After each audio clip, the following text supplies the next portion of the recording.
The commander of the Jackson Police Training Academy is Herman Horton. But nevertheless, you're making split-second decisions right then. He was my high school classmate and teammate, and as we drove around Jackson, we had a candid conversation about how the events in Ferguson and Baltimore are changing or not changing how Jackson police officers are trained. It just gives us a heightened sense of awareness, more so than paranoia. That increased awareness in part aided by the emergence of numerous police shooting scenarios captured on body cameras, cell phones, or surveillance footage.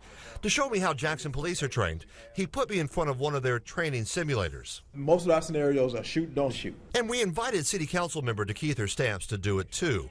First up, a traffic stop where I'm there providing backup until another person enters the scene. Hey man, what's going on? Why you locking that? Step away, step away. And he came towards me like he was about to strike. I chose to step back rather than shoot. It's good. You didn't have to shoot. You can actually talk to him. He didn't present a weapon, so you would use unarmed defense. A different story with Stamps. Get back. Come on. See, in this one, it depends on you. You can be justified for not shooting. Stamps spent 8 years with the Marine Corps as a military policeman. He knows he's watching out for the other officer, too. In that scenario, the police officer only had one weapon. Yeah. There was no taser, no baton, no pepper spray. Another scenario, a domestic dispute. Step away. Step away from her. Hand down. Within a split second, the man pulls a gun. I got him, but when she picked up the weapon. Good. And you see how, in this scenario, how you think it's over? I thought it was over. She got a shot off, didn't she? Yes. Which means I'm dead.